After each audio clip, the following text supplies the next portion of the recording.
కొండా సుస్మితా పటేల్ ఆరోపణలను రోహన్ రెడ్డి ఖండించారు. ఈ విషయంలో ఎలాంటి విచారణకైనా తాను సిద్ధమని అన్నారు. కొండా సురేఖ మాజీ ఓఎస్డీ అప్పుడప్పుడు తన దగ్గరకు వచ్చేవారని, తనకు డెక్కన్ సిమెంట్స్ అంశాన్ని సుమంత్ చెప్పారని అన్నారు. ఈ విషయంలో తాను జోక్యం చేసుకోనని చెప్పి సుమంత్ను పంపేశానని రోహన్ రెడ్డి తెలిపారు.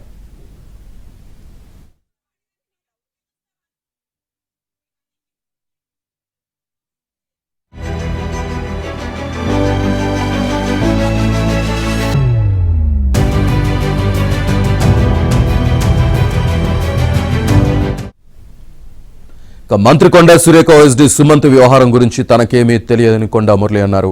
సీఎం రేవంత్ తమకు ఎలాంటి విభేదాలు లేవని, కొండా సురేఖ కూడా రేవంత్ను వైఎస్ఆర్తో పోల్చారని చెప్పారు.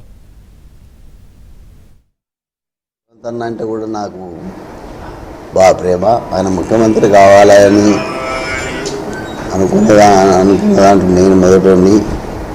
మరి కొండా సురేఖ మేము ఆ రోజు ఆయన పేరు సృష్టించడం జరిగింది. మరి అలాగే మరి కొండా సురేఖ గారు ఆయన మరి పాదయాత్ర చేసినప్పుడు వారు రాజశేఖర రెడ్డి గారితో పోల్చింది.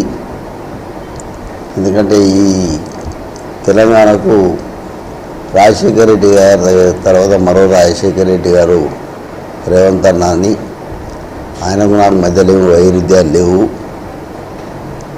ఎవరైనా సృష్టిస్తే దానికి నేను బాధ్యత కాదు. ఏ విషయం నాకు తెలియదు. ఎందుకంటే మీరు నమ్మండి నమ్మకపోండి, నేను నిజాటికి సెక్రటరేట్ గేటు కాడికి పోలే ఎన్నడు కూడా. కదా మీరు కావాలితే అన్న నుంచి లైవ్ తీయండి. నేను ఎన్నడూ పోను. నేను కొండా సురేఖ గారి ఛాంబర్కు రాత్రిపూట పోయి నేను వాస్తు చూసి వచ్చిన.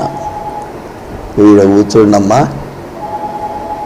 ఈ నుంచి మాట్లాడండి అని వాస్తు చూసి వచ్చిన తర్వాత ఇయాటి కొండా సురేఖ సాంబారు లేకపోతే ఇప్పటికీ పోలే. నేను నమ్ముతారు కదా, నేను పోలే. నేను ఎవ్వరి సాంబార్లకు పోను. ఏమన్నా అవసరం ఉంటే రేవంత్ ఇంటికి పోతా, లేకపోతే ఉత్తగున్న ఇంటికి పోతా, బట్టన్న ఇంటికి పోతా, వాళ్ళ ఇళ్ళలో పోయి మాట్లాడు.